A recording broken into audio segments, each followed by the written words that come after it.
ये सवाल देखो बेटा, क्या सॉल्व हो जाएगा ये। An organic compound has empirical formula C3H3O. If molar mass is 110, molecular formula of the compound will be. तो क्या करोगे सबसे पहले, आपको याद होगा कल इंटीजर निकालने का फॉर्मूला बताया था, molecular formula mass divided by empirical formula mass. ये जो मॉलिक्यूलर फॉर्मूला मास है, इसी को मोलर मास भी कह सकते हैं क्योंकि वो पूरे कंपाउंड का होता है, मॉलिक्यूल का होता है। ठीक है, तो इसको सॉल्व कर सकते हैं हम सिंपली। देखो, मोलर या मॉलिक्यूलर फॉर्मूला मास या मोलर मास, ये क्वेश्चन में गिवन है 110, तो 110 पुट करेंगे divided by empirical formula mass. Empirical formula mass empirical formula से निकलता है। एम्पेरिकल फॉर्मूला क्या गिवन है सवाल में, C3H3O। तो देखो C3 का मतलब हो जाएगा 12 मल्टीप्लाई बाय 3 36, फिर हाइड्रोजन 1 मल्टीप्लाई बाय 3 तो 36 और 3 39 हो जाएंगे, और ऑक्सीजन का एटॉमिक मास 16 होता है, तो 39 और 16 प्लस करोगे तो 55 हो जाएंगे। तो एम्पेरिकल फॉर्मूला मास आ जाएगा 55। बेटा दोनों को डिवाइड करोगे तो इंटीजर की वैल्यू कितनी आ जानी है, 12। अब कल ही की क्लास में एक और फॉर्मूला भी बताया था, यानी वो इसी से ड्राइव हो सकता है ना, कि अगर आप मॉलिक्यूलर फॉर्मूला निकालना चाहते हो किसी कंपाउंड का, तो एम्पेरिकल फॉर्मूला को इंटीजर से मल्टीप्लाई करवा दो। एम्पेरिकल फॉर्मूला को इंटीजर से मल्टीप्लाई करवा दो। तो empirical formula is given in the question C3H3O, the integers value is 2। आप इसको एक्सपेंड कर लोगे तो मॉलिक्यूलर फॉर्मूला आ जाएगा C6H6 और O2। तो ये इस तरह के क्वेश्चंस भी आपको पास पेपर्स में मिलेंगे, तो इसको आप नोट कर लो।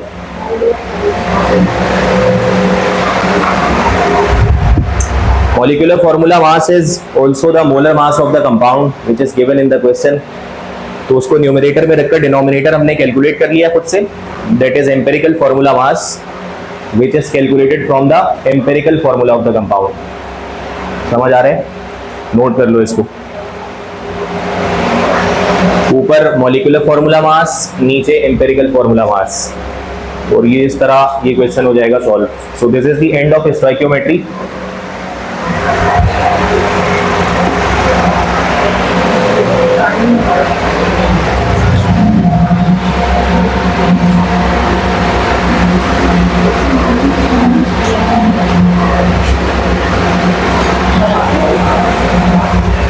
इसको जल्दी से खत्म करो।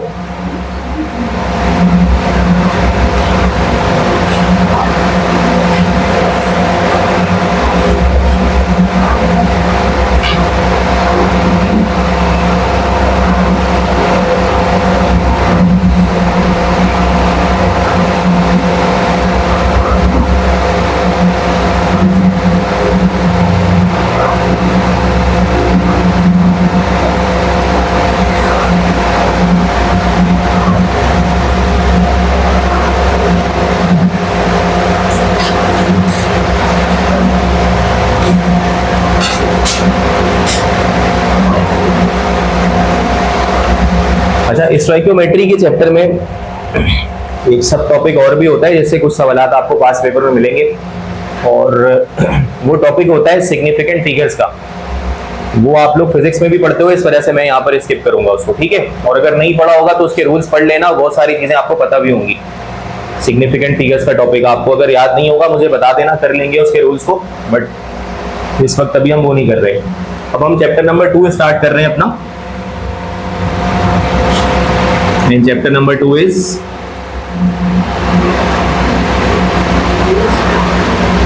Atomic structure. बड़ा इंपॉर्टेंट टॉपिक है, इंपॉर्टेंट चैप्टर है पूरा फर्स्ट ईयर का, एटॉमिक स्ट्रक्चर।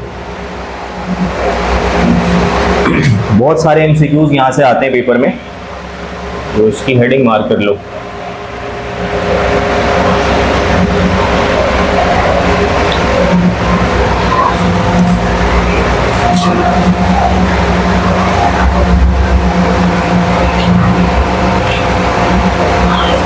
अच्छा, इसमें एक छोटा सा टॉपिक पहले हम रिकॉल करेंगे जो आपने क्लास 9 के अंदर पढ़ा है और इसको पीएमडीसी ने अपने सिलेबस में बहुत थोड़ा सा इंक्लूड किया है, तो उस हद तक हम इसको पढ़ लेंगे।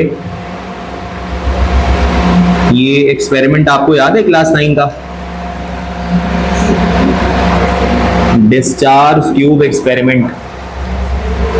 ये फर्स्ट ईयर की किताब में इंक्लूडेड नहीं है, ये पुरानी किताब में इंक्लूड होता था ये टॉपिक, अब नई किताब में नहीं है। ठीक है, तो पास पेपर में इसके सवालात मिलेंगे और पीएमडीसी का जो करंट सिलेबस है वो उन्होंने यहाँ से एक टॉपिक भी इंक्लूड किया हुआ है, छोटा सा कुछ एमसीक्यूज आते हैं वो आपको भी मैं बताता हूँ, और एनईडी वाले भी इस टॉपिक को पढ़ेंगे। ठीक है, क्योंकि उनके भी सवालात पूछे जाते हैं यहाँ से, आसान सा टॉपिक है। तो आपको भी याद आ जाएगा सारा कुछ।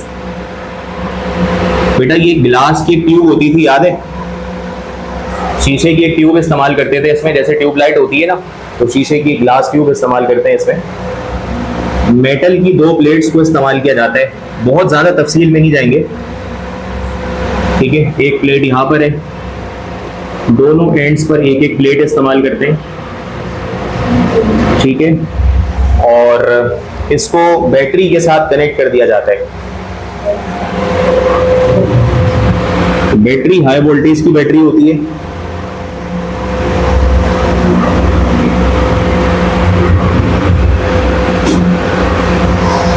ठीक है, इस डिस्चार्ज ट्यूब को बैटरी के साथ कनेक्ट कर दिया गया है। बैटरी के 2 टर्मिनल्स हैं, नेगेटिव और पॉजिटिव। अच्छा, इस ट्यूब के साथ एक मैकेनिकल पंप लगाया जाता है जिसको वैक्यूम पंप कहा जाता है। ठीक है, ये इसकी पूरी कंस्ट्रक्शन होती है। अच्छा, उसके बाद इस पूरी ट्यूब के अंदर जो है वो एक गैस फिल कर दी जाती है, कोई भी गैस फिल की जा सकती है। तो hydrogen gas, nitrogen gas, helium gas, argon gas, इस तरह की बहुत सारी गैसेस इसमें आप फिल कर सकते हो एक एक करके। देखो, सबसे पहले तो ये जो आपके पास लगी है, this is a high voltage battery. इस बैटरी का वोल्टेज बहुत हाई होना चाहिए। वोल्टेज आप पता है, आप जानते हो किसको कहते हैं। तो ये 5000 वोल्ट से 10,000 वोल्ट की बैटरी होनी चाहिए। ठीक है, बहुत स्ट्रॉन्ग बैटरी होनी चाहिए। ये आपके पास वैक्यूम पंप लगा हुआ है। ठीक है, वैक्यूम पंप का काम आपको पता है बेटा क्या होता है? प्रेशर को रिड्यूस करना। वैक्यूम पंप दरअसल अंदर से गैस को सक करके बाहर निकाल देता है ना। अंदर जो गैस भरी हुई है, अगर हम वैक्यूम पंप ऑन करेंगे तो वो यहां से गैस को निकालकर आउटर एटमॉस्फेयर में फेंक देगा। तो ट्यूब के अंदर का जो प्रेशर है वो गैस कम होने की वजह से रिड्यूस हो जाएगा। गैस कम होगी तो प्रेशर कम होगा। तो the purpose of vacuum pump in the discharge tube is to reduce the internal pressure of the discharge tube. ये बात समझ आ रही है सबको? अच्छा, कितना कम हो जाना चाहिए तो इसकी वैल्यू याद रखना। जैसे मैंने कहा है कि हाई वोल्टेज की बैटरी तो कितनी हाई, तो 5000 से 10,000। अंदर का प्रेशर वैक्यूम पंप से कितना ड्रॉप कर देंगे, तो ये 0.001 टॉर का प्रेशर हो जाना चाहिए। कितना कम हो जाना चाहिए बेटा? नॉर्मल टेम्परेचर पर रूम का प्रेशर कितना होता है? 760 टॉर, 1 atm। तो 760 से कंपेयर करो तो ये इंतहाई कम प्रेशर है। तो पहली बात ये समझ लो कि अंदर जो तुमने गैस भरी है और गैस से तुम करंट गुजारना चाहते हो ना, बैटरी क्यों लगाई है? ताकि करंट गुजरे। ये एक्सपेरिमेंट इसलिए किया गया था कि चेक किया जा सके कि गैस से करंट पास होता है या नहीं होता है। ये सब क्लास 9 का मौजूद है। सॉलिड से करंट गुजर जाता है, ये सब जानते थे। लिक्विड से करंट गुजर जाता है, ये भी पता है हमें। लेकिन गैस के बीच से करंट गुजरता है या नहीं गुजरता, इसको टेस्ट करने के लिए ये एक्सपेरिमेंट किया गया था। तो 760 टॉर पर कभी भी गैस के अंदर से करंट नहीं गुजरता। ठीक है, गैस के अंदर से अगर करंट गुजारना है तो उसका प्रेशर इंतहाई कम करना पड़ता है। और कितना कम करना पड़ता है? 0.001 टॉर। तो अगर कोई पूछे कि क्या गैस कंडक्टर होती है, तो गैस कंडक्टर नेचुरली नहीं होती। बनाया जा सकता है उसको conductor by reducing the external pressure to 0.001 torr. अगर उस गैस का प्रेशर इतना कम कर दोगे तो gas would behave like a conductor, उससे करंट गुजरना शुरू हो जाएगा, ठीक है। लेकिन उसकी दूसरी शर्त ये होती है कि बैटरी का वोल्टेज कैसा होना चाहिए, हाई वोल्ट होना चाहिए। मतलब 220 वोल्ट से करंट गैस से नहीं गुजरेगा। मतलब हम जो करंट अपने घरों में इस्तेमाल कर रहे होते हैं उसका वोल्टेज 220 वोल्ट होता है। तो अगर उस तार को तुम हवा में निकाल कर छोड़ दोगे तो हवा से कभी भी करंट पास नहीं होगा, क्योंकि उस हवा का प्रेशर 760 है और उस हवा से जो तुम करंट गुजारना चाहते हो उसका वोल्ट 220 है। तो भाई उस कंडीशन पर उस हवा से कभी भी करंट पास नहीं होगा जब तक आप दो कंडीशंस इंप्लाई ना कर दो। And the conditions are voltage must be very high and the pressure must be very low. These are the two conditions due to which a gas can become a conductor. बात समझ आ रही है? ये तो इसका बैकग्राउंड हो गया, लेकिन हमने ये सब कुछ नहीं पढ़ना है। अच्छा अब एक बात सुनो, देखो ये वाली जो मेटल की प्लेट है, this is connected to the negative terminal of the battery. So ये प्लेट जो है वो नेगेटिवली चार्ज हो जाती है बेटा, और this plate would become positively charged, ठीक है। तो इस नेगेटिव प्लेट को डिस्चार्ज ट्यूब एक्सपेरिमेंट में कैथोड कहा जाता है, जानते हैं ये सब बात आप, ठीक है, सब क्लास 9 का मौजू है। और पॉजिटिव प्लेट को एनोड कहा जाता है, एनोड, ठीक है, कैथोड और ये एनोड। तो अब मिसाल के तौर पर अब आप यहां से ये सारी कंडीशंस अप्लाई करने के बाद बैटरी को ऑन कर दो। जब बैटरी को ऑन करोगे तो बैटरी इलेक्ट्रिकल एनर्जी गैस के मॉलिक्यूल्स को प्रोवाइड करेगी, करंट पास होना शुरू होगा। तो उससे होगा ये कि ये जो हाइड्रोजन के एटम्स आपको नजर आ रहे हैं बेटा, ये दरअसल हाइड्रोजन के एटम्स तो नहीं है ना, हाइड्रोजन तो मॉलिक्यूलर फॉर्म में एग्जिस्ट करती है, ये होता है। तो जैसे ही आप करंट गुजारना शुरू करोगे, मैं इसको यहां पर लिख दूं, जैसे ही आप इसके अंदर से इतना हाई अमाउंट में करंट पास करना शुरू करोगे तो इसका बॉन्ड ब्रेक हो जाएगा और हाइड्रोजन के दोनों एटम्स अलग हो जाएंगे। यानी जो इलेक्ट्रिकल एनर्जी आपने बैटरी से दी है वो इस हाइड्रोजन मॉलिक्यूल के लिए बॉन्ड एनर्जी का काम करना शुरू कर देगी और बॉन्ड ब्रेक हो जाएगा हाइड्रोजन का। जब बॉन्ड ब्रेक हो जाएगा तो हाइड्रोजन मॉलिक्यूलर फॉर्म से एटॉमिक फॉर्म में कन्वर्ट हो जाएगा। बात समझ आ रही है? मतलब इस पूरी ट्यूब में हाइड्रोजन के छोटे छोटे एटम्स भर जाएंगे। अब हाइड्रोजन का एटम होता कैसा है, देखो आपने यहां से इलेक्ट्रिक स्पार्क पास किया है बेटा, और वो कितना हाई पास किया है, उसकी कंडीशंस क्या है, कितना प्रेशर है और कितना वोल्टेज है, तब जाकर ऐसा कुछ हो गया है। तो अब हाइड्रोजन के एक एटम की कहानी अगर आप देखो तो हाइड्रोजन के एटम की कहानी सिर्फ इतनी सी होती है, छोटी सी कहानी है। ये है हाइड्रोजन का एटम, यही होता है ना बेटा हाइड्रोजन का एटम। न्यूक्लियस में एक प्रोटॉन होता है और शेल में एक इलेक्ट्रॉन होता है, न्यूट्रॉन तो कोई भी नहीं होता इसके अंदर, जानते हो ना ये सब बात। तो अब जब मजीद बैटरी से करंट गुजरता रहेगा तो अब मजीद क्या होगा इस एटम के साथ, मजीद ये होगा कि ये जो हाइड्रोजन का एटम है बेटा ये आयोनाइज हो जाएगा। मुसलसल करंट के गुजरने से, मुसलसल 5000 वोल्ट के करंट के गुजरने से ये जो एटम है हाइड्रोजन का, it will get ionised. Ionise होने का मतलब ये है कि इसके वैलेंस इलेक्ट्रॉन्स बाहर निकल जाएंगे, जो कि एक ही है। तो यहां से इसका ये इलेक्ट्रॉन जब बाहर निकलेगा तो इसके अंदर सिर्फ क्या बच जाएगा, एक न्यूक्लियस, ये इसका न्यूक्लियस हो गया, और साथ में क्या चीज बाहर निकल गई बेटा, ये इलेक्ट्रॉन बाहर निकल गया। इसको कहा जाएगा कि आयोनाइज हो गया हाइड्रोजन का एटम। अब आप इस पूरी डिस्चार्ज ट्यूब के अंदर दो ही चीजें कंसिडर करो कि हाइड्रोजन का एटम दो टुकड़े हो चुका है, एक पॉजिटिव चार्ज और दूसरा नेगेटिव चार्ज। दो टुकड़े बन गए इसके, एक पॉजिटिव न्यूक्लियस और एक तुम्हारे पास कौन सा चार्ज हो गया, नेगेटिव इलेक्ट्रॉन हो गया। ये कहां से ओरिजिनेट हुए, बात समझ आ गई? इलेक्ट्रॉन कहां से निकला, जुमला सुन लो, by the ionization of gaseous atom, by the ionization of gaseous atom. बात समझ आ रही है? Due to the passage of electric current of very high voltage. अब ये दो चीजें अलग अलग हो चुकी हैं, बताओ कौन किस तरफ ट्रेवल करेगा? नेगेटिव चार्ज पॉजिटिव प्लेट की तरफ भाग जाएगा और पॉजिटिव चार्ज नेगेटिव प्लेट की तरफ भाग जाएगा। तो बेटा ये इसकी ट्रेजेक्टरी बन जाएगी, यानी कि ये वाला पार्टिकल रे की सूरत में, क्योंकि बहुत हाई वेलोसिटी के साथ ये ट्रेवल करते हुए जाएंगे और उस प्लेट की तरफ मूव कर जाएंगे, ये डायरेक्शन हो जाएगी इसकी, ठीक है। और ये जो पार्टिकल है पॉजिटिव होने की वजह से रे बनता हुआ नेगेटिव प्लेट की तरफ आ जाएगा, इसकी ये डायरेक्शन है। आपको अच्छी तरह से याद होगा, इस रेस को जो कैथोड की तरफ से जा रही हैं, ये जो रेस है इनकी क्या डायरेक्शन है बेटा, कैथोड से एनोड की तरफ है। तो इन रेस को क्या कहा जाता है, कैथोड रेस कहा जाता है। याद आ रहा है? ये सब तुम लोगों ने क्लास 9 में ऑलरेडी पढ़ा हुआ है, मैं सिर्फ रिकॉल करवा रहा हूं ताकि इसके एमसीक्यूज तुम देख सको। तो ये कैथोड रेस हो गई हैं और ये वो रेस हैं जो पॉजिटिव रेस हैं, क्योंकि इसकी डायरेक्शन एनोड से कैथोड की तरफ है। तो इन रेस को क्या कहा जाता है, एनोड रेस कहा जाता है। बेटा नोट करना चाहते हो तो जल्दी से कर लो, यहीं से कुछ एमसीक्यूज निकलेंगे।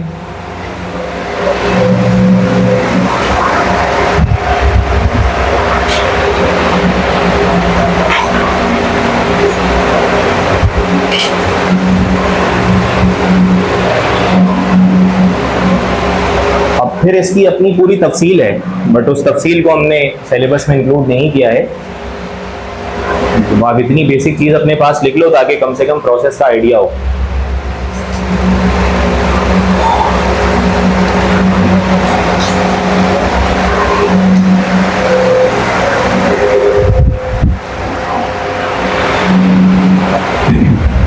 डन।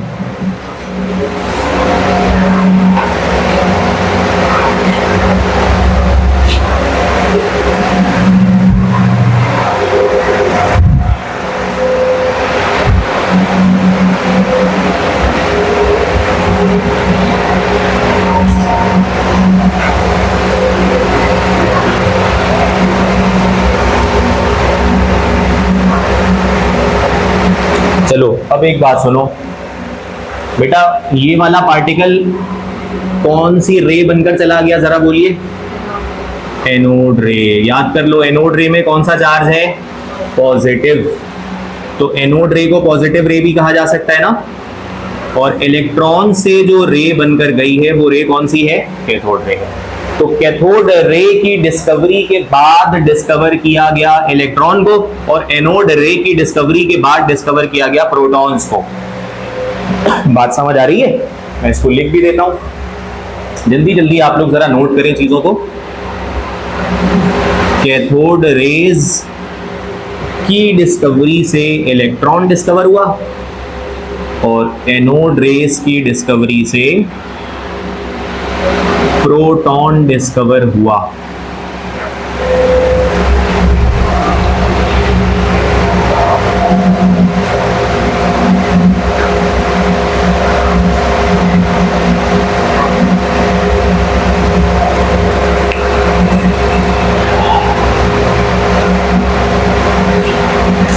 चलिए अब इसमें एक इंपॉर्टेंट पॉइंट सुनिए भी और समझिए भी उसको।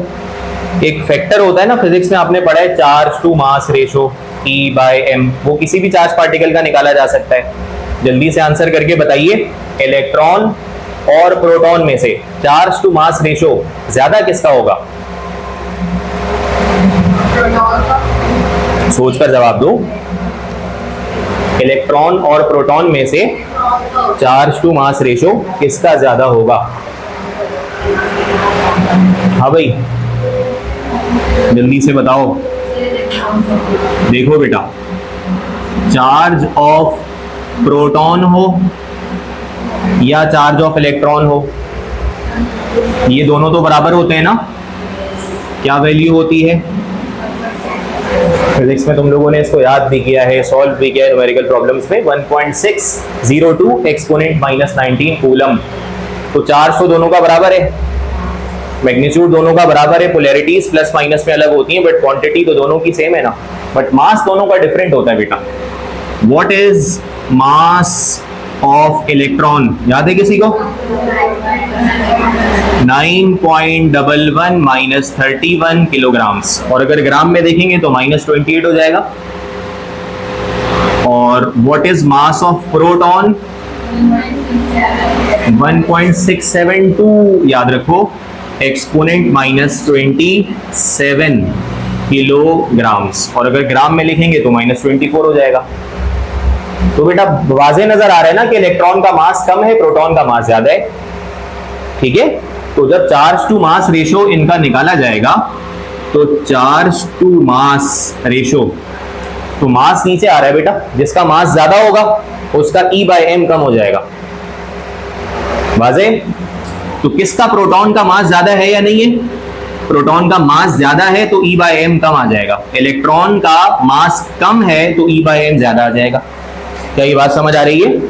तो मैं इस बात को यहां पर नोट कर देता हूं कि E/m of electron is lesser than E/m of, बल्कि greater than E/m of P+। इसको नोट कर लो। ये इसका कंक्लूजन है। ये वाला पॉइंट आपसे पूछते हैं पेपर में। इलेक्ट्रॉन का क्यों होता है बेटा ज्यादा? उसका मास कम है। और प्रोटॉन का इसलिए कम होता है क्योंकि उसका मास ज्यादा है। ठीक है,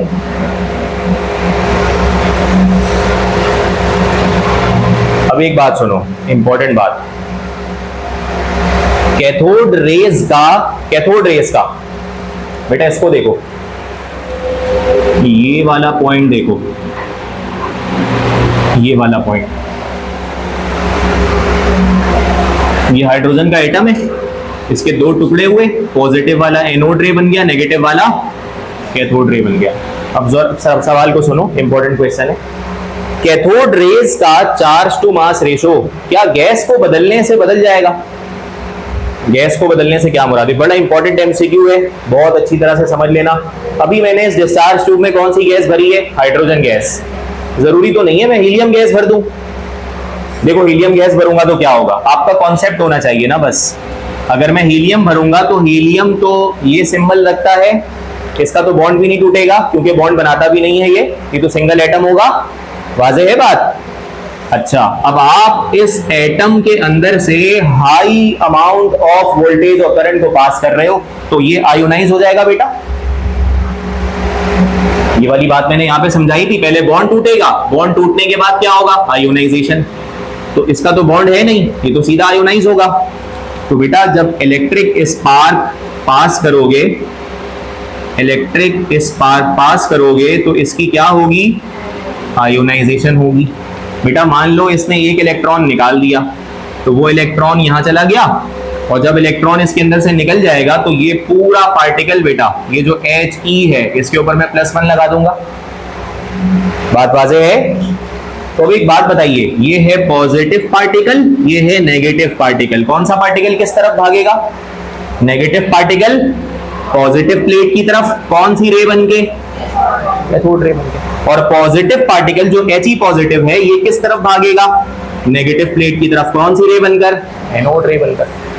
क्या बात वाज़ेह है ये वाली? तो इसका मतलब ये हो गया कि ये तुम्हारे पास जो रे है ये है एनोड रे, और ये कौन सी रे बेटा? Cathode ray. तो एक बात सुनो जरा, कि क्या कैथोड रे की एंटिटी बदली है गैस बदलने से? नहीं बदली है। कैथोड रे यहां पर भी कौन है? कैथोड रे यहां पर भी कौन है? इलेक्ट्रॉन है। और कैथोड रे यहां पर भी कौन है? इलेक्ट्रॉन है। तो उसी का चार्ज होगा, उसी का मास होगा। तो चार्ज टू मास रेशो जो पहले आया था वो अब भी आएगा। क्या मेरी बात समझ आ रही है? तो गैस को बदलने से कैथोड रेस का चार्ज टू मास रेशो तब्दील नहीं होता है। तो पहला पॉइंट लिखो अपने पास जरा, फिर इसके ऊपर भी आते हैं। पहला पॉइंट लिखो, E/m ऑफ कैथोड रेज। ये बहुत इंपॉर्टेंट एमसीक्यू है। E/m of cathode rays is independent of किस चीज के इंडिपेंडेंट होता है ये? गैस। कौन सी gas? Filled inside the discharge tube. ये वाला पॉइंट अपने पास लिख लो, पहले यहां तक आ जाओ सारे। E/m of cathode rays is independent of gas filled inside the DT। Gas बदलने से कैथोड रेज का चार्ज टू मास रेशो नहीं बदलता। वजह मैंने आपको बता दी है।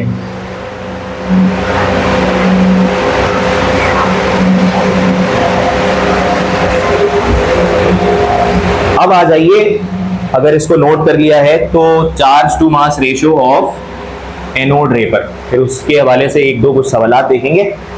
तो बेटा जरा बोर्ड की तरफ देखो, जब हमने हाइड्रोजन गैस का इस्तेमाल किया है ट्यूब में, तो एनोड रे की अपनी आइडेंटिटी क्या है?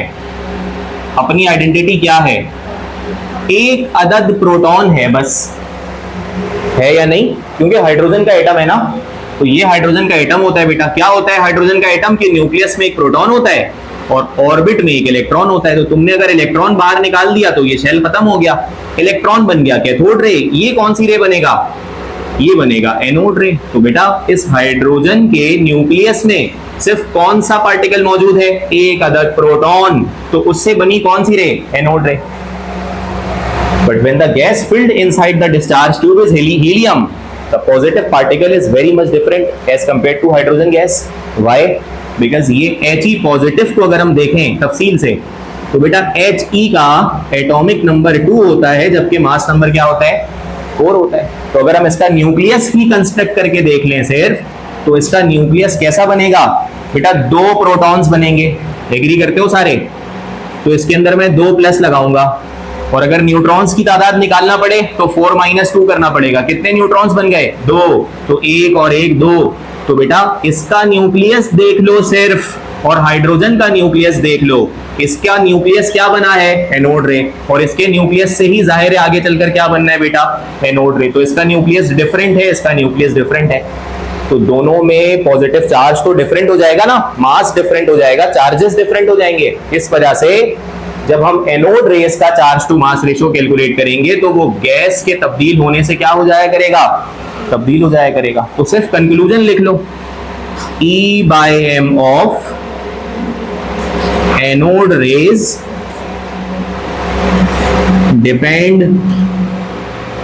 depends upon the gas filled inside the discharge tube। बस ये कंक्लूजन याद रखना है तुमने।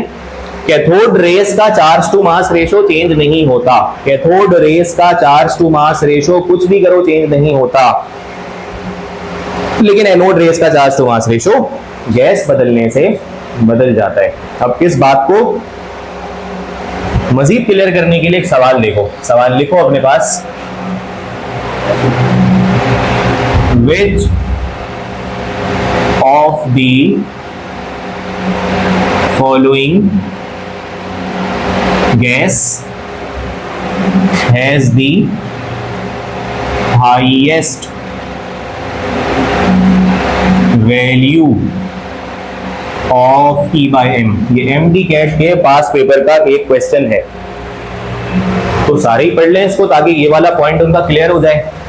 सवाल पढ़ लें एक दफा। Which of the following gases has the highest value of E/m? 4 options में देने वाला हूं आपको, और आपने ये बताना है कि उनमें से कौन सी गैस का चार्ज टू मास रेशो सबसे हाईएस्ट होगा। चार्ज टू मास रेशो सबसे हाईएस्ट होगा, ठीक है। फॉर एग्जांपल ऑप्शन आपके पास है हाइड्रोजन, ठीक है, इसको कर लेते हैं H+, उसके बाद कर लेते हैं He+1, फिर Li+1, और फिर लास्ट में कर लेते हैं Be+1। अच्छा, अब आप कंफ्यूज मत हो जाना कि ये सब गैसेस तो नहीं है। हाइड्रोजन गैस है, हीलियम गैस है, बट लिथियम और बेरिलियम तो सॉलिड्स होते हैं। बट बेटा किसी भी सब्सटेंस को गैसीफाई तो किया जा सकता है ना, हीट करके। तो हमने उसको हीट करके गैस बना दिया है और फिर उसको उसके वेपर्स को फिल कर लिया ट्यूब में। बेटा ऑप्शंस आपके पास हैं, आप इनमें से सेलेक्ट। सबसे पहले तो ये बताइए कि चारों अलग अलग गैसेस हैं या नहीं है, ठीक है बेटा। सबके ऊपर प्लस प्लस प्लस का चार्ज लगा हुआ है। ये सब प्लस होने की वजह से डिस्चार्ज ट्यूब में कौन सी प्लेट की तरफ भागेंगे? नेगेटिव प्लेट की तरफ। बोलिए है या नहीं ऐसा? है या नहीं ऐसा? अच्छा, सब जब एनोड की तरफ भागेंगे, यानी सब जाहिर है पॉजिटिव होने की वजह से नेगेटिव की तरफ भागेंगे, तो इनको क्या नाम दिया जाएगा? एनोड रेस का। तो ये सब के सब एनोड रेस बनाएंगे बेटा, क्योंकि अभी मैंने बताया था कि पॉजिटिव पार्टिकल से कौन सी रे बनती है और नेगेटिव पार्टिकल से। अच्छा, एक बात सुनिए जरा, इसके ऊपर +1 लगे होने का क्या मतलब है? इसने एक इलेक्ट्रॉन निकाल लिया, वो इलेक्ट्रॉन क्या बनकर गया होगा? Cathode ray. बोलो है या नहीं? इसने भी ऐसे ही किया होगा, इसने भी और इसने भी, सब ने अपना कैथोड रे निकाल दिया और खुद क्या बन गया? पॉजिटिव। तो किस तरफ जाएगा? नेगेटिव प्लेट की तरफ। तो खुद को क्या बना दिया? एनोड रे। ये सब एनोड रे हैं और डिफरेंट डिफरेंट गैसेस के लिए हैं। तो क्या सबका charge to mass ratio same होगा या डिफरेंट होगा? डिफरेंट होगा, क्योंकि गैस बदलने से सब पॉजिटिव पार्टिकल्स को देखो, सब अलग अलग दिख रहे हैं बेटा, लेकिन सबका नेगेटिव पार्टिकल सेम था। क्या हाइड्रोजन से नेगेटिव पार्टिकल इलेक्ट्रॉन निकला था? यस। क्या हीलियम से भी इलेक्ट्रॉन? क्या लिथियम से भी इलेक्ट्रॉन? क्या बेरिलियम से भी इलेक्ट्रॉन? तो बेटा इलेक्ट्रॉन नेगेटिव पार्टिकल से कौन सी रे बनती है? Cathode ray. और कैथोड रे का चार्ज टू मास रेशियो हमेशा क्या होता है? कांस्टेंट। तो ये पढ़ लो कि गैस फिल करने के ऊपर ये इंडिपेंडेंट होता है। तो अब ये बताओ कि इन चारों गैसेस के लिए E/m में हाईएस्ट वैल्यू किसकी आएगी? हाइड्रोजन की आएगी। क्यों? क्योंकि बेटा चार्ज तो सब पे बराबर है, +1 +1 +1 +1, चार्ज सबका सेम है, तो चार्ज की तो हम बात ही नहीं करेंगे, हम देखेंगे मास को। तो भाई किसका मास क्या है? बहुत आसान है। हाइड्रोजन का एटॉमिक मास कितना होता है? 1। मैं इसको ऊपर लिख देता हूं 1। हीलियम का एटॉमिक मास क्या होता है? 4। लिथियम का एटॉमिक मास क्या होता है? बेरिलियम का क्या होता है? इसको लिख भी लेना अपने पास। तो बेटा चार्ज टू मास में मास नीचे होता है। अगर मास की वैल्यू कम होगी तो चार्ज टू मास रेशियो क्या हो जाएगा? बढ़ जाएगा। तो चार्ज टू मास रेशियो में मास सबसे कम हाइड्रोजन का है, इस वजह से इसका चार्ज टू मास रेशियो सबसे हाईएस्ट आएगा। और अगर लोएस्ट का सवाल पूछते तो बेरिलियम कह देते, क्योंकि उसका मास सबसे ज्यादा है, तो चार्ज टू मास सबसे कम आ जाएगा। बहुत इंपॉर्टेंट एमसीक्यू है ईकेट और एमकेट दोनों के लिए, तो इसको अपने पास लिख लो। ये टॉपिक यहां पे मुकम्मल हो गया। अब हम एक और बहुत इंपॉर्टेंट टॉपिक की तरफ जाएंगे, और वो टॉपिक है टॉपिक नंबर 2, क्वांटम नंबर्स। बहुत एमसीक्यूज बनते हैं यहां से। क्वांटम नंबर्स हेडिंग लगा लो। फर्स्ट ईयर का टॉपिक है क्वांटम नंबर्स।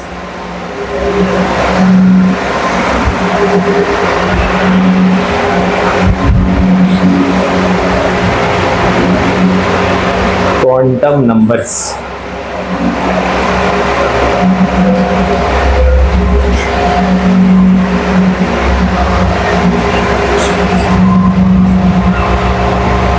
अगली हेडिंग बेटा सारे बना ले क्वांटम नंबर्स, जिनका टॉपिक रह गया पिछला वो वीडियो से देखकर अपना लेक्चर कंप्लीट कर लें। अब अगला टॉपिक ना छोड़ें, अगले टॉपिक की हेडिंग बनाएं क्वांटम नंबर्स। और जल्दी से ये बताएं व्हाट आर क्वांटम नंबर्स। ये तो याद होगा। कितने होते हैं? ये नंबर्स हैं, 4 होते हैं। क्या करते हैं ये चारों मिलकर? इलेक्ट्रॉन्स की पोजीशन बताते हैं। तो इसकी डेफिनेशन क्या बन गई? एक एक लाइन में बेटा, ताकि बस कॉन्सेप्ट रिकॉल हो जाए।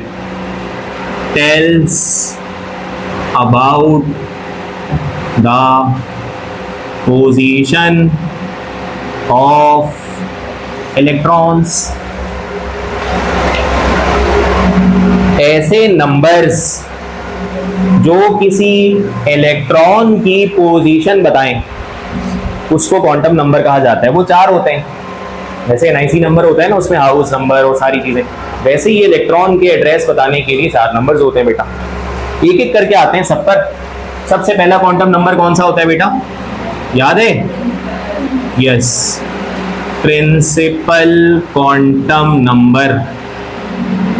बेटा पॉइंट्स की सूरत में चीजों को जमा करते जाना बहुत इंपॉर्टेंट टॉपिक है, कुछ ना कुछ इससे जरूर पेपर में पूछा जाता है। सबसे पहले ये बताओ इसको डिनोट किससे किया जाता है? तो डिनोटेड बाय स्मॉल n। जल्दी जल्दी लिखते जाओगे बेटा, जहां पे समझने वाली बात होगी वहां पर रुक कर चीजों को समझेंगे। बताता क्या है बेटा ये प्रिंसिपल क्वांटम नंबर इलेक्ट्रॉन्स के हवाले से क्या बताता है? भाई किसी एटम में बेटा, किसी एटम में इलेक्ट्रॉन्स दरअसल कहां होते हैं? शेल्स में होते तो है, मगर शेल्स में कहां होते हैं? सब शेल्स में। और सब शेल्स में भी कहां पर होते हैं? ऑर्बिटल्स में। और ऑर्बिटल्स के अंदर भी या तो वो क्लॉकवाइज रोटेट कर रहे होते हैं या फिर एंटी क्लॉकवाइज स्पिन कर रहे होते हैं। रोटेट तो नहीं, स्पिन कर रहे होते हैं। बात वाज़ेह है बेटा? तो ये 4 बातें बताने के लिए 4 तरह के नंबर्स हैं। उन्हीं नंबर्स को क्या कहा जाता है? Quantum numbers. तो इस तरह इलेक्ट्रॉन की पोजीशन मुकम्मल तौर पर वाज़ेह हो जाती है। तो पहला क्वांटम नंबर क्या बताता होगा बेटा? उस हायरार्की में देखो तो सबसे पहले क्या है? शेल्स। तो टेल्स अबाउट एनर्जी लेवल्स। बेटा एनर्जी लेवल समझते हो ना? शेल्स को कहा जाता है, ऑर्बिट्स को कहा जाता है, द ग्रेटर पाथ को कहा जाता है, ठीक है। अच्छा, एक बात और सुनिए, इसकी जो वैल्यूज हैं वो कहां से स्टार्ट होती हैं बेटा? वैल्यूज मैथमेटिकल नंबर्स की बात कर रहा हूं। अगर ये क्वांटम नंबर एनर्जी लेवल्स को बताता है तो एनर्जी लेवल 7 होते हैं ना, तो n की वैल्यू 7 होगी ना। कौन कौन सी वैल्यू होगी बेटा? पहले ऑर्बिट के लिए n क्या होता है? 1। दूसरे ऑर्बिट के लिए क्या होता है? तो बेटा इस तरह चलते जाएंगे ना, 5, 6 एंड 7। 1 से लेकर 7 तक की वैल्यूज होती है इसकी, नेचुरल नंबर्स 1 to 7। पहला ऑर्बिट से लेकर 7वें ऑर्बिट तक चले जाओ। वाज़ेह ये वाली बात? अच्छा जी, total number of electrons in n orbit का फॉर्मूला सुनाओ। यहां से बेसिक फॉर्मूला स्टार्ट होंगे, ये तो तुम्हें याद है। किसी ऑर्बिट में, किसी भी ऑर्बिट में अगर टोटल नंबर ऑफ इलेक्ट्रॉन्स निकालने हैं तो प्रिंसिपल क्वांटम नंबर से रिलेटेड एक फॉर्मूला होता है, बहुत आसान है, 2n² है या नहीं? इसमें n प्रिंसिपल क्वांटम नंबर होता है बेटा, बहुत बेसिक फॉर्मूला है, ये सबको पता है।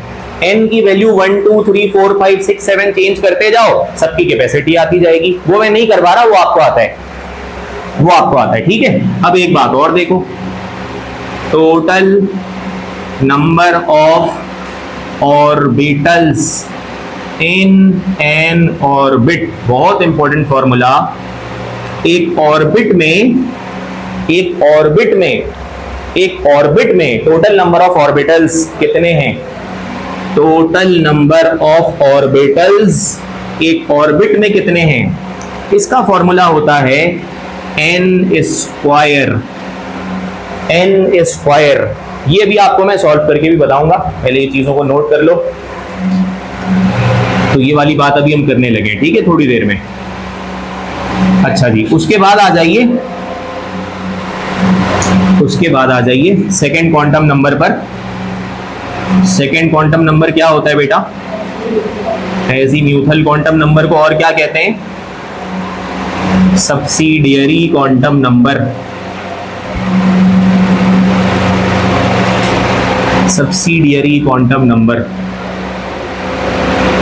एजीम्यूथल क्वांटम नंबर के बाद सब्सिडियरी क्वांटम नंबर क्या बताता होगा बेटा? ये हायरार्की तो ये कह रही है कि शेल के अंदर सब शेल्स होते हैं, तो ये वही बताएगा। पहले ये बताओ, इसको डिनोट किस अल्फाबेट से किया जाता है? इसको स्मॉल l से डिनोट किया जाता है। क्या बताता है ये?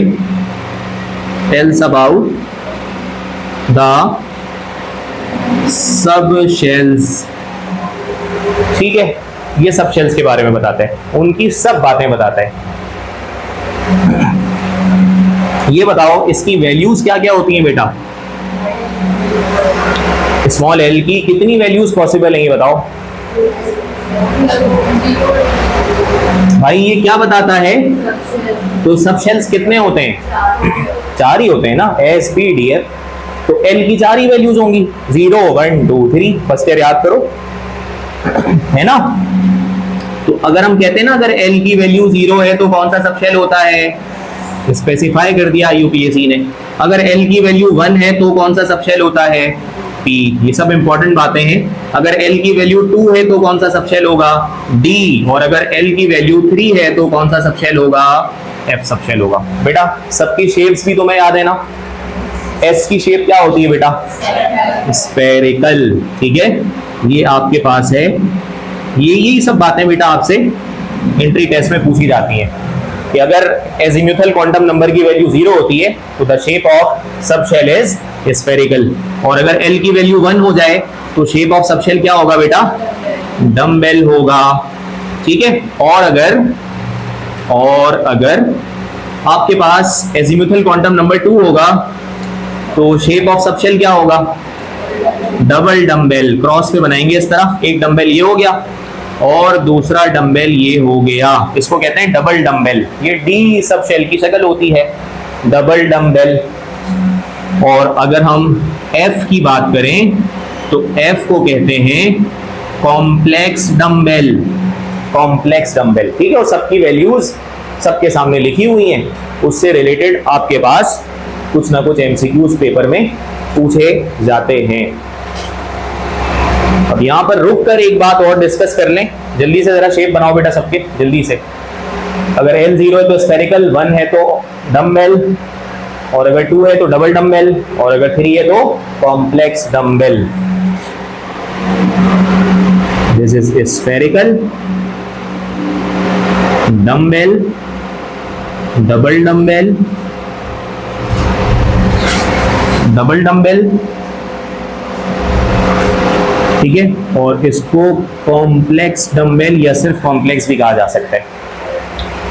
अब एक बात सुनो, ये बताओ बेटा कि इन चारों सबशेल में से, ये बात बहुत आसान है, वो सबको पता होनी चाहिए, ये चारों सबशेल में से कौन सा सबशेल ऐसा है जिसके पास नोड नहीं है? नोड समझते हो ना? नोड, नोड का मतलब होता है meeting point of two lobes, दो लोब्स का मीटिंग पॉइंट। लोब किसको कहते हैं बेटा? ये वाला हिस्सा लोब है ना, ये एक लोब है बेटा, और ये इसका दूसरा लोब है, और ये दो लोब्स जहां पर एक दूसरे को मीट कर रहे होते हैं, that meeting point is termed as a node. तो एक एमसीक्यू बन सकता है कि भाई चार सबशेल में से किसके पास नोड नहीं होता? तो बेटा आप देख लो, टी में भी नोड है, डी में भी नोड है, एफ में भी नोड है, लेकिन एस के अंदर कोई नोड नहीं है, क्योंकि एस में तो कोई लोब मौजूद नहीं है ना, तो लोब इंटरसेक्ट या मीट नहीं करेंगे एक दूसरे को, इस वजह से इसके पास कोई नोड नहीं है। बेटा क्या नोड में इलेक्ट्रॉन्स हो सकते हैं? नोड में इलेक्ट्रॉन्स हो सकते हैं क्या? नोड में इलेक्ट्रॉन्स नहीं हो सकते, ये इलेक्ट्रॉन्स का नो गो एरिया होता है। अच्छा, अब एक और बात लिखो, एक और बात लिखो, और वो ये लिखो L is equals to n-1। बेटा ये पेपर में एमडी कैट और एनईडी के अंदर भी बहुत दफा पूछा गया है कि the relation between principal and azimuthal quantum number is dash. तो ये रिलेशन है, ये फॉर्मूला रिलेशन है between azimuthal quantum number and principal quantum number, ये रिलेशन है, नोट कर लो। ये इस तरह रिलेट किया, मतलब चार आपको ऑप्शंस देंगे, तीन जगह पर गलत रिलेशन लिखा हुआ होगा, उसमें से एक ही आप चूज कर लेना। L is equals to n-1। अब एक बात और सुनो, total number of electrons in a, बेटा बहुत इंपॉर्टेंट बात करने लगा हूं, बहुत इंपॉर्टेंट बात करने लगा हूं, इसको सुनकर अपने पास नोट करो, समझो भी, पढ़ो क्या लिखा हुआ है। Total number of electrons in a subshell, इसका फॉर्मूला पता है किसी को? By using azimuthal quantum number, first year में पढ़ते हैं ना, और इसका फॉर्मूला होता है, याद आ जाएगा, 2 into 2l+1। नोट करो, ये फर्स्ट ईयर की केमिस्ट्री का एक इंपॉर्टेंट फॉर्मूला होता था, 2 into 2l+1। अगर किसी सब शेल में इलेक्ट्रॉन्स की टोटल तादाद निकालनी है तो ये फॉर्मूला लगा दो। देखो इसको यहीं पे क्लियर कर लेते हैं, ये बताओ S, P, D और F में, बेटा ये चारों सब शेल्स है ना, जल्दी जल्दी बताओगे। ये बताओ S में कितने इलेक्ट्रॉन्स आते हैं टोटल, P में कितने आते हैं, D में कितने आते हैं? ये 4 कौन कह रहा है भाई? S में 2, P में 6, D में 10 और F में 14 इलेक्ट्रॉन्स टोटल आ सकते हैं बेटा। ये सब शेल की कैपेसिटीज हैं, and these capacities can be find out by using, can be found by using this formula 2 into 2l+1। कैसे? देखो, 2 ब्रैकेट ओपन कर दिया, ये 2l की जगह क्या रखोगे? 0+1। समझ आ गई बात? इसको सॉल्व कर लो बेटा, तो सॉल्व करने पर 2 रिजल्ट आ जाएगा। तो ये जो 2 है ये दरअसल इलेक्ट्रॉन की तादाद है एस सबशेल के अंदर। क्या ये बात समझ आई बेटा? ये L की वैल्यूज मैंने पहले लिख दी हैं कि किसके लिए क्या है। P के लिए निकालते हैं, 2 यहाँ पे 2 रखा, अब L के लिए क्या रखोगे? 1। बेटा इसको सॉल्व कर लो, 2 1 जा 2, 2 + 1 3, 3 2 जा 6, 6 इलेक्ट्रॉन्स आ गए। D के लिए क्या करोगे? इस फॉर्मूला में L की जगह 2 रख दोगे, इसका रिजल्ट 10 आ जाएगा। इस फॉर्मूला में F के लिए 3 रख दोगे तो इसकी टोटल कैपेसिटी आ जाएगी। नोट कर लो और इस फॉर्मूला को याद कर लो अच्छी तरह से। एक इंपॉर्टेंट फॉर्मूला है 2 into 2L plus 1, 2 into 2L plus 1 बहुत इंपॉर्टेंट फॉर्मूला है बेटा, पेपर में आ जाता है अक्सर। इससे मिलता जुलता एक और फॉर्मूला भी है, वो भी देखेंगे।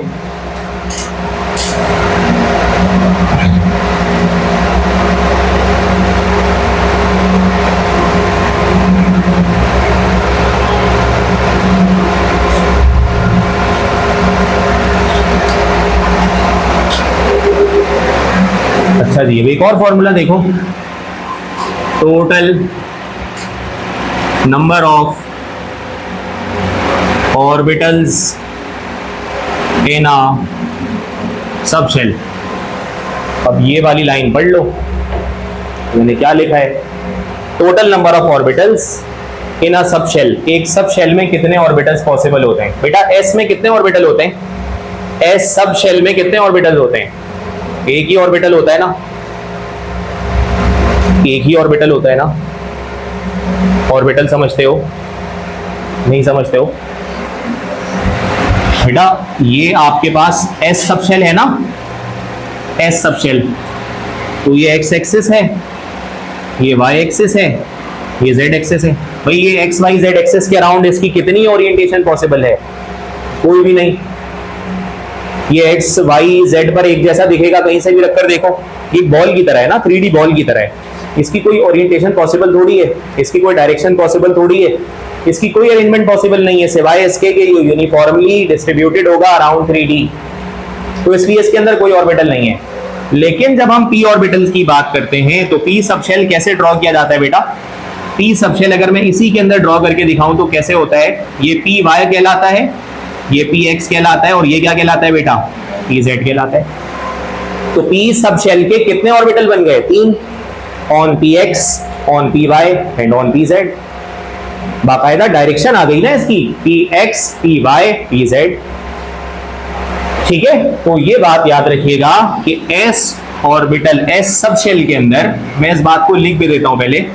अगर मैं बात करता हूं s सबशेल की, तो s सबशेल में एक ही ऑर्बिटल होता है। p सबशेल की अगर मैं बात करूं, उसके बाद मैं वो फॉर्मूला लिख देता हूं ऊपर। p सबशेल में कितने ऑर्बिटल्स होते हैं बेटा? 3 ऑर्बिटल्स होते हैं। d सबशेल में कितने ऑर्बिटल होंगे? 5 ऑर्बिटल्स होंगे बेटा। ठीक है, और अगर f की बात कर लें तो f में कितने हो जाएंगे? 7 ऑर्बिटल्स। ऐसे याद कर लेना बेटा, एक ऑर्बिटल में 2 इलेक्ट्रॉन्स आते हैं टोटल। एक ऑर्बिटल में 2 इलेक्ट्रॉन्स आते हैं अकॉर्डिंग टू विच प्रिंसिपल? अभी इसी चैप्टर में पढ़ेंगे हम, पॉलीज प्रिंसिपल। एक ऑर्बिटल में 2 इलेक्ट्रॉन्स आ सकते हैं, इससे ज्यादा नहीं आ सकते। ठीक है, तो एक बात सुनो जरा, s में टोटल इलेक्ट्रॉन्स कितने हैं? तो एक ही ऑर्बिटल चाहिए होगा ना मुझे। ऑर्बिटल एक रूम की तरह है, जिसके अंदर आप 2 इलेक्ट्रॉन रखोगे वो सबशेल भर जाएगा। सबशेल पूरे घर की तरह है, ऑर्बिटल एक रूम की तरह है। p में टोटल कितने इलेक्ट्रॉन्स हैं? 6, तो कितने ऑर्बिटल चाहिए होंगे? 3, 2 2 2 रखेंगे, 6 इलेक्ट्रॉन पूरे हो जाएंगे। d में कितने आते हैं? 10, तो 2 2 करके 5 दफा रखोगे तो 5 ऑर्बिटल्स हो जाएंगे। f में 14 इलेक्ट्रॉन्स आते हैं, तो 7 ऑर्बिटल बनाओगे तो काम हो जाएगा ना। अब अगर मुझे ये वाली तादाद निकालनी है तो उसके लिए मेरे पास एक फॉर्मूला है, by using azimuthal quantum number. Note कर लो अपने पास क्या फॉर्मूला है, सिर्फ 2 हटा दो यहां से, और वो है 2l + 1। एक और इंपॉर्टेंट फॉर्मूला है 2l + 1, 2l + 1। अच्छा, अब इस फॉर्मूला को यूज भी करके देख लो जरा, क्या ख्याल है? करना आ जाएगा यूज? इधर देखो जरा बोर्ड की तरफ बेटा। अगर मुझे s सबशेल के लिए नंबर ऑफ ऑर्बिटल निकालने हैं तो l की जगह क्या रखोगे? 0। तो बेटा 2 को 0 से मल्टीप्लाई करोगे, ये तो 0 हो गया, सिर्फ क्या बच जाएगा? तो s में कितने ऑर्बिटल आ गए? 1। अगर मैं p सबशेल की बात करूंगा तो l की जगह क्या रखूंगा? 1। तो 2 1 जा 2, 2 + 1 3 हो जाएगा, तो 3 ऑर्बिटल आ जाएंगे। क्या बात वाज़ेह है? तो ये वाला फॉर्मूला देख लो किसका है और ये वाला फॉर्मूला देख लो किसका है, बात वाज़ेह होनी चाहिए। अगर इलेक्ट्रॉन्स निकालने हैं सब शेल में तो ये फॉर्मूला लगेगा, अगर ऑर्बिटल्स की तादाद निकालनी है तो ये फॉर्मूला लगेगा। ये सब बातें बेटा अपने तौर से इंपॉर्टेंट पॉइंट्स हैं, इनको नोट कर लो। और अगले क्वांटम नंबर की हेडिंग मार्क कर लो, magnetic quantum number. Magnetic quantum number, third quantum number is magnetic quantum number. Heading mark करो।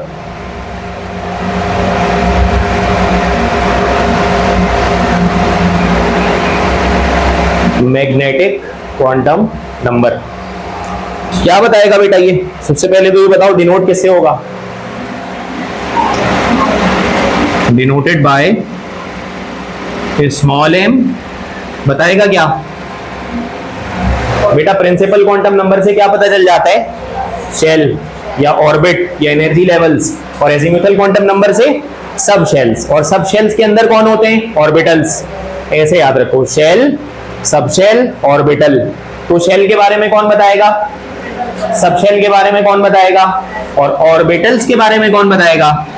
Magnetic quantum number tells about the orbitals और द ओरिएंटेशन ऑफ ऑर्बिटल्स। एक ही बात है, ये पॉइंट अपने पास नोट कर लो। ऑर्बिटल्स के बारे में बताएगा या उनकी ओरिएंटेशन के बारे में बताएगा कि वो रेंज किस तरह से हैं, कहां कहां पर अरेंज है। ठीक है, इसको नोट कर लो और इसका रिलेशन लिखो, इसका फॉर्मूला लिखो। Magnetic quantum number is denoted bye m। और जब इसकी वैल्यूज निकालनी होती हैं तो -l से 0 और फिर 0 से +l, ये फॉर्मुलेट करते हैं बेटा। इसको जरा समझ लो, पहले मैं समझा देता हूं, पहले लिख लो formula. Magnetic quantum number m हो गया, ठीक है। उसके बाद उसकी वैल्यूज कैसे निकालते हैं, तो फॉर्मूला मैंने आपके सामने लिख दिया है। It will always start from -l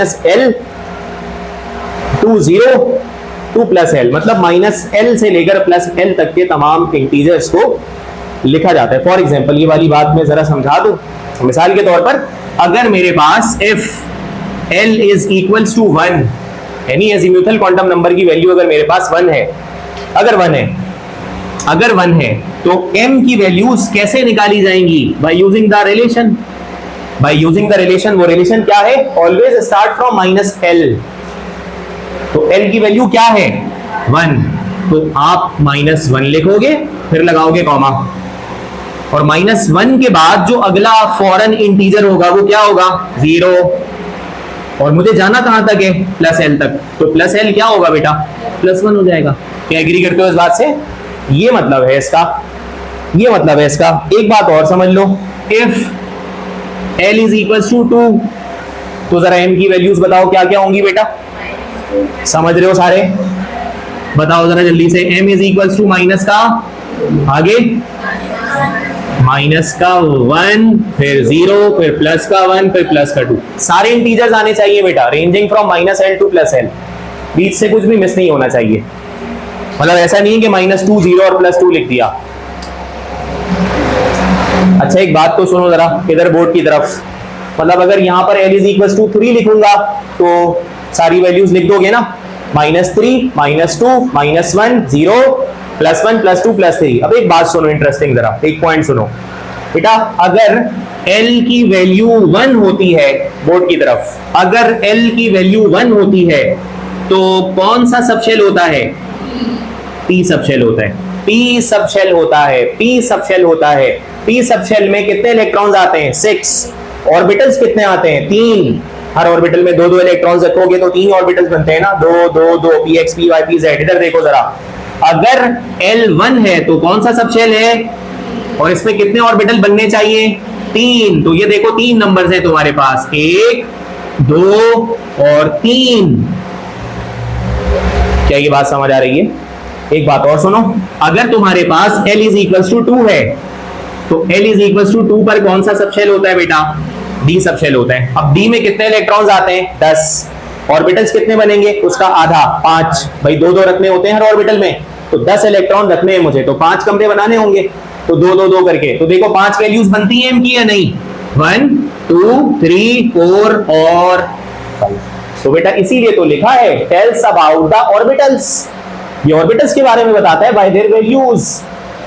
values की तादाद को देखकर ऑर्बिटल्स का पता लग जाता है। एक बात और सुनिए, अगर कोई कंफ्यूजन है, L इज इक्वल्स टू 3 का मतलब क्या होता है? कौन सा सबशेल है?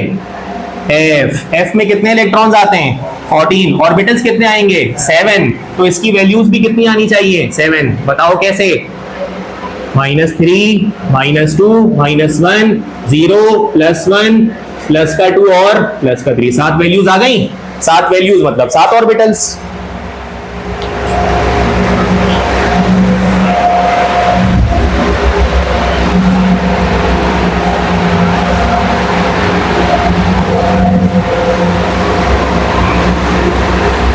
हाँ भाई, अगला क्वांटम नंबर लास्ट बताओ कौन सा होगा? स्पिन क्वांटम नंबर, अगली हेडिंग बना लो, लास्ट टाइप इसकी spin quantum number, principal quantum number, azimuthal quantum number, magnetic quantum number and at last spin quantum number. It is denoted by, बेटा किससे डिनोट किया जाता है? एस से। बताता क्या है? बेटा नाम से ही पता लग रहा है क्या बताता होगा? स्पिन की डायरेक्शन, या सिंपल कह दो tells about spin off electrons. 2 values होती हैं बेटा इसकी, यानी अगर स्पिन क्वांटम नंबर की वैल्यू -12 हो तो इसका मतलब होगा कि इलेक्ट्रॉन कैसे घूम रहा है? क्लॉकवाइज। ठीक है, ये याद करना है बेटा इस वैल्यू को, ये बुक में ऐसा ही लिखा है। और अगर +12 हो तो एंटी क्लॉकवाइज। ठीक है, उल्टा है बेटा, क्लॉकवाइज हो तो -12 और अगर इलेक्ट्रॉन एंटी क्लॉकवाइज घूम रहा है तो +12। अगर एंटी क्लॉकवाइज घूम रहा है तो +12।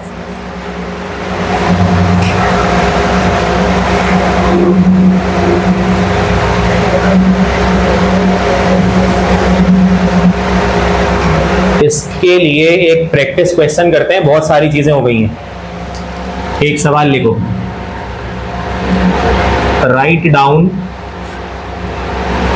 All 4 quantum numbers of both the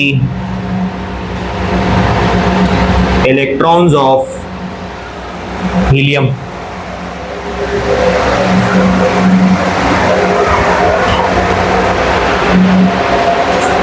अगला क्वेश्चन है related to the topic of quantum numbers.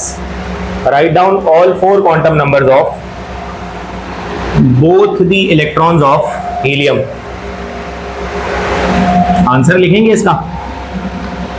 तो बेटा हीलियम का एटॉमिक नंबर सबको पता है क्या होता है? कॉन्फ़िगरेशन क्या हो जाएगी? 1s2। ठीक है, कितने इलेक्ट्रॉन है बेटा इसके पास? 2। ठीक है, समझाने के लिए वैसे मैं टेबल वगैरह बना देता हूं। यहां पे हम क्वांटम नंबर्स ले लेते हैं,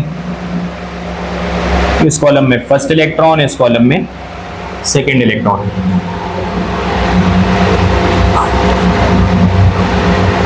ठीक है, अब बारी बारी समझ लो। यहां पर हम रख लेते हैं क्वांटम नंबर, यहां पर रख लेते हैं फर्स्ट इलेक्ट्रॉन को, यहां पर रख लेते हैं सेकेंड इलेक्ट्रॉन को। 2 इलेक्ट्रॉन्स हैं चूंकि। अब ये सब कुछ इसमें रिकॉल हो जाएगा एक दफा। बेटा पहला क्वांटम नंबर कौन सा होता है? प्रिंसिपल क्वांटम नंबर को किससे डिनोट किया जाता है? n से। पहला इलेक्ट्रॉन कौन से शेल में होगा? तो ये जो दो इलेक्ट्रॉन्स हैं, ये जिस शेल में है ना, आपको पता है ना, ये जो लिखा होता है ये n की वैल्यू होती है बेटा, ये प्रिंसिपल क्वांटम नंबर होता है। इसका ये फॉर्मेट होता है ना, n l power x। n मतलब प्रिंसिपल क्वांटम नंबर, l मतलब एजीम्यूथल क्वांटम नंबर, x मतलब नंबर ऑफ इलेक्ट्रॉन्स। तो n का मतलब है प्रिंसिपल क्वांटम नंबर, जो कि लिखा हुआ है 1। तो पहले इलेक्ट्रॉन का प्रिंसिपल क्वांटम नंबर 1 हो गया, तो दूसरे का भी क्या होगा बेटा? ये जो पावर 2 है ये 1 ही लिखा हुआ है ना इसका क्वांटम नंबर। यानी आप जानते हो ना कि पहले ऑर्बिट को k ऑर्बिट कहा जाता है, और k ऑर्बिट में दो ही इलेक्ट्रॉन्स आ सकते हैं, तो आ गए दोनों, पहला भी और दूसरा भी। बात वाज़ेह हो गई। प्रिंसिपल क्वांटम नंबर बताइए क्या बताता है? एनर्जी लेवल के बारे में। दोनों इलेक्ट्रॉन कौन से एनर्जी लेवल में हैं? पहले एनर्जी लेवल में। कोई इशू हो गया यहां तक भाई? अब आ जाइए, ये दोनों इलेक्ट्रॉन कौन से सबशेल में है? एस सबशेल में है। सबशेल के बारे में कौन बताता है? Azimuthal quantum number. वो किससे डिनोट किया जाता है? स्मॉल एल से। उसकी वैल्यूज क्या क्या होती हैं? 0 1 2 3। सबशेल कौन सा है? एस, तो क्या वैल्यू होगी? 0। लिखा हुआ है सब कुछ।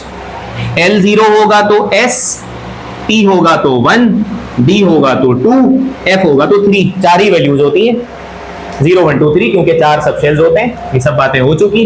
तो बताओ S के लिए L की वैल्यू क्या होती है? और दूसरा इलेक्ट्रॉन भी S के अंदर है तो उसके लिए भी क्या होगी? 0। तो बेटा एजीम्यूथल क्वांटम नंबर ने उसके सबशेल के बारे में बता दिया कि भाई दोनों इलेक्ट्रॉन्स S सबशेल के अंदर मौजूद हैं। Now coming towards magnetic quantum number, जो हमें क्या बताता है? ऑर्बिटल्स के बारे में, कि सबशेल के अंदर कितने ऑर्बिटल्स हैं। तो हम सब जानते हैं कि एस सबशेल जब भी होता है उसके अंदर एक ही ऑर्बिटल होता है बेटा। एस नॉन डायरेक्शनल है ना, कोई एक्स वाई जेड पर प्लेस नहीं किया जा सकता। तो मैंने वहां पर एक रिलेशन लिखा, पढ़ो वो देखो, red box. m is equals to minus L comma 0 comma plus L, है या नहीं ऐसा? तो एक बात बताइए, अगर L की वैल्यू पहले इलेक्ट्रॉन के लिए 0 है तो M की वैल्यू भी क्या हो जाएगी? क्योंकि फॉर्मूला है ना minus L comma 0 comma plus L. तो भाई 0 के लिए माइनस 0, 0 और प्लस 0 तो नहीं लिखा जाएगा, सिर्फ 0 लिखा जाएगा। बात वाज़ेह है। और उसके बाद दूसरे इलेक्ट्रॉन के लिए L की वैल्यू क्या है? 0, तो M की वैल्यू भी क्या हो जाएगी? 0 हो जाएगी। आखिरी क्वांटम नंबर कौन सा होता है बेटा? स्पिन क्वांटम नंबर को S से डिनोट करते हैं बेटा। यकीनन एक इलेक्ट्रॉन दूसरे इलेक्ट्रॉन की स्पिन से मुख्तलिफ होगा। कोई क्लॉकवाइज घूम रहा होगा तो दूसरा एंटी क्लॉकवाइज घूम रहा होगा। तो पहले इलेक्ट्रॉन को मान लेते हैं कि वो क्लॉकवाइज घूम रहा है, तो दूसरा इलेक्ट्रॉन कैसे घूमेगा बेटा? एंटी क्लॉकवाइज घूमेगा। नोट कर लो इस बात को, ठीक है। ये है क्वांटम नंबर से रिलेटेड एक क्वेश्चन जिसको आप देख सकते हो।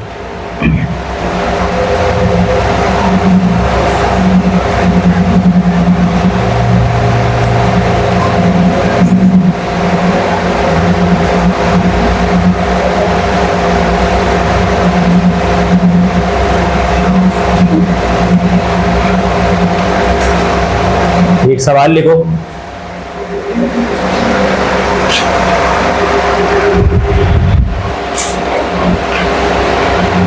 write down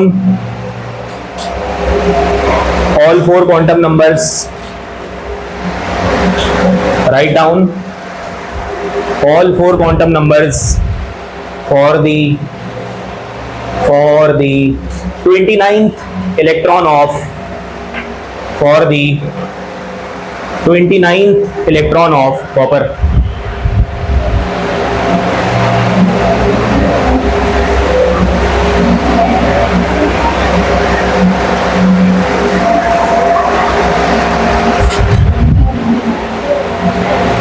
Write down all four quantum numbers for the 29th electron of copper. घर से कर लेना भाई इसको, अगली हेडिंग लगा लो।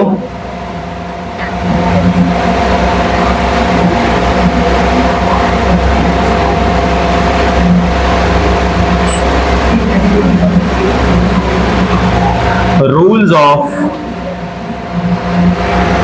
Topic number 3 of chapter number 2 first year chemistry, rules of electronic configuration. एक और इंपॉर्टेंट टॉपिक है। Rules of electronic configuration. कितने रूल्स होते हैं बेटा इसके?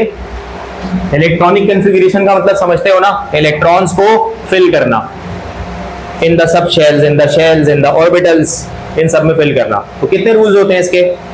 First year chemistry chapter number 2 4 rules होते हैं बेटा इसके। सबसे पहला रूल कौन सा होता है, जिसके बगैर आप आगे नहीं बढ़ सकते?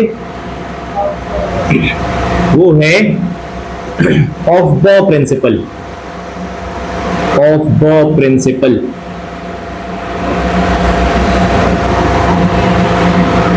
स्टेटमेंट उठाकर दे देते हैं, कहते हैं बताओ किस रूल की स्टेटमेंट है। स्टेटमेंट याद है इसकी? इसकी स्टेटमेंट याद है? इलेक्ट्रॉन्स को सब शेल्स में फिल किया जाता है according to the ascending order of their energies.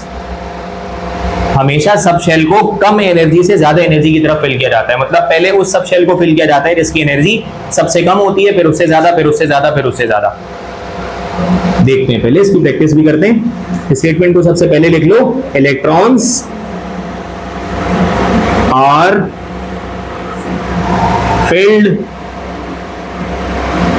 In the subshells according to the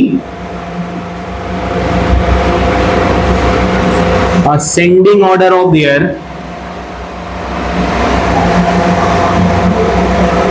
energies.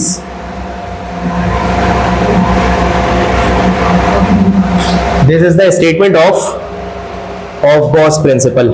And what is the ascending order बेटा? वो तो आपको याद है ना, वो कैसे निकलता है ये सब मैं नहीं बता रहा अभी इस लेवल पर, बट वो सीक्वेंस ऑफ गॉस प्रिंसिपल की सीक्वेंस है। जरा बताइए क्या है?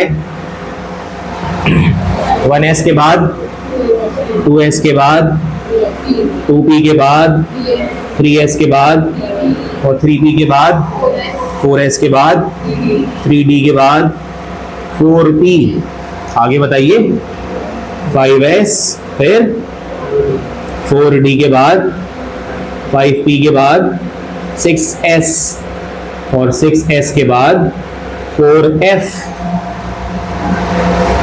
नहीं आता? सीक्वेंस निकालना नहीं आता? बोल दो बेटा नहीं आता। सेकेंड ईयर नहीं पढ़ा हमने, 9 में भी नहीं पढ़ा, नहीं आता तो बताओ ना फिर आगे। 4f के बाद क्या होगा? 4f के बाद बता दो 5d, 5d के बाद बताओ 6p के बाद बताओ 7s, 7s के बाद बताओ 5f, 5f के बाद 6d के बाद 7p। भाई वो एरो वगैरह बनाकर सीक्वेंस निकालते हैं, वो आता होगा आपको, इस लेवल पे वो सब नहीं पढ़ाते। तो वो अगर नहीं आता तो उसकी एक दफा प्रैक्टिस कर लेना, आ जाएगा। ठीक है, और ये लिख लो।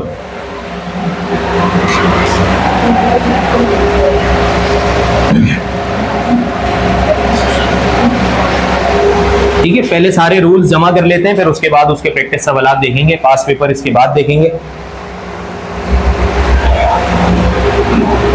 नंबर 2, ये वाला रूल याद है बेटा?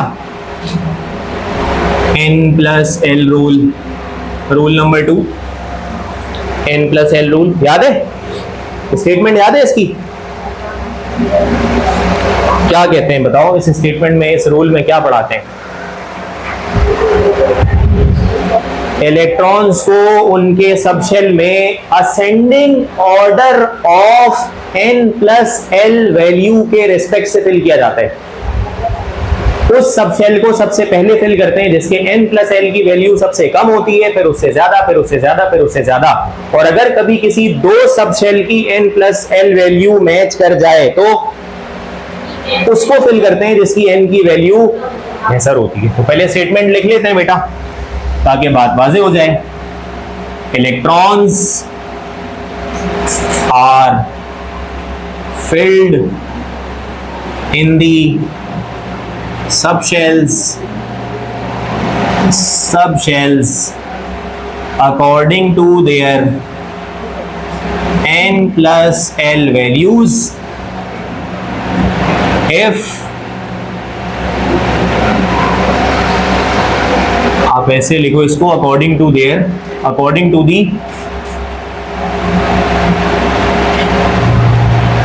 ascending order of their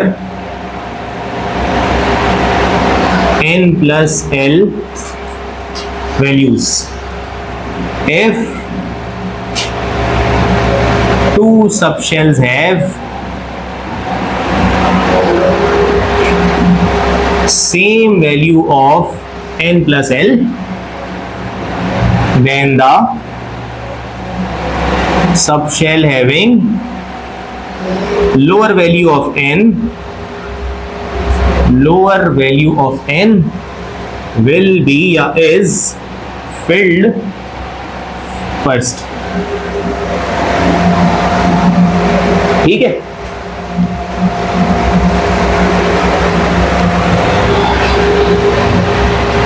मिसाल के तौर पर 2s 3d 2p 1s 4p 5s और 4d.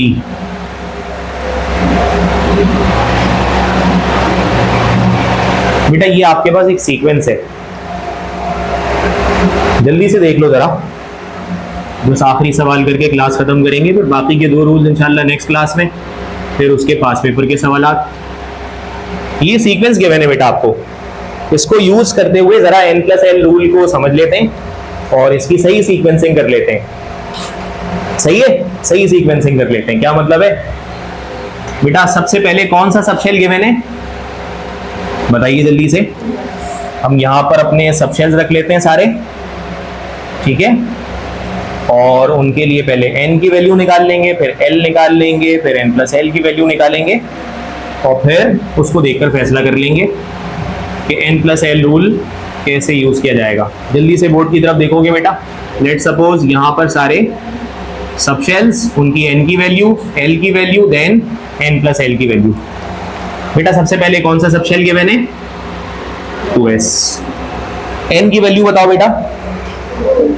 2. कोफिशिएंट n की वैल्यू होता है ना, और s सबशेल के लिए l क्या होगा? अभी पढ़ा दिया वहां पे. तो 2 प्लस 0 क्या हो जाएगा?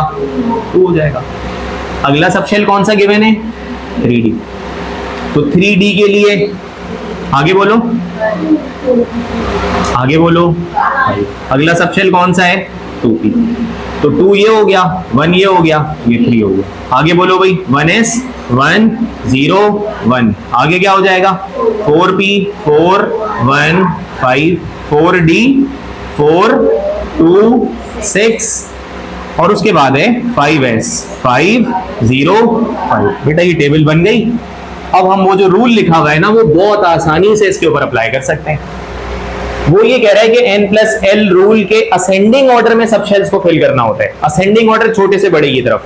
तो बेटा ये n प्लस एल की वैल्यूज आ गई. सबसे छोटा नंबर इसमें कौन सा है? 1 है. तो 1 किसके लिए है? तो हम यहाँ पे क्या लिख लेते हैं बेटा?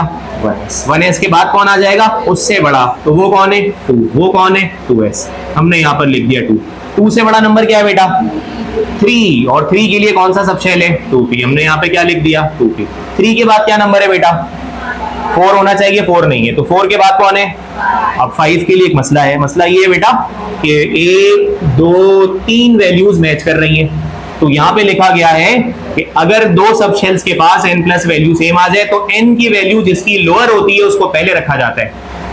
तो भाई 5 5 5 में n की वैल्यू क्या क्या है? 3 है, 4 है और 5 है. तो ये लोअर है ना, उसके बाद ये हायर है, फिर ये हायर है. तो पहले इसको, फिर इसको, फिर इसको रखेंगे. ऐसा ही है. तो इसके लिए क्या हो गया? 3d. फिर इसके लिए क्या हो गया? 4p. फिर इसके लिए क्या हो गया? 5s. आखिर में कौन बच गया बेटा? 6 वाला. 6 के लिए कौन है? 4d. ये बात समझ आ गई सबको?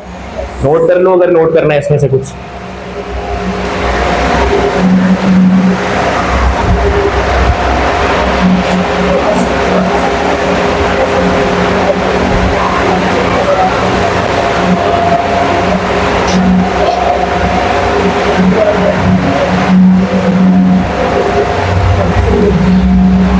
एक बात, एक और एक आखिरी बात, एक बस एक आखिरी पॉइंट सुनो, खत्म करते हैं लेक्चर अपना.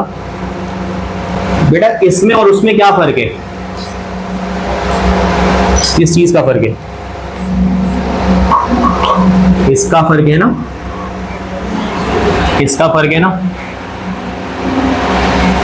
पढ़ लो, सब कुछ सेम लिखा हुआ है, बस वहां पे n+l वैल्यू लिखा हुआ है, यहाँ पे एनर्जी लिखा हुआ है, ये मतलब है। अच्छा, किस चीज की एनर्जी? सब शेल्स की एनर्जी।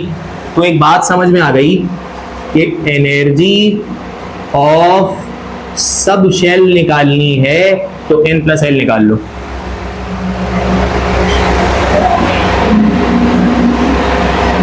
क्लियर है? नहीं भाई, सब शेल की एनर्जी n+l की असेंडिंग ऑर्डर के हिसाब से फिलिंग करनी है ना, तो n+l कहो या एनर्जी कहो एक ही बात है। ये क्वालिटेटिव बात की जा रही है, वो क्वांटिटेटिव बात की जा रही है, मतलब दोनों का सेम ही है। कंटिन्यू करते हैं नेक्स्ट क्लास में।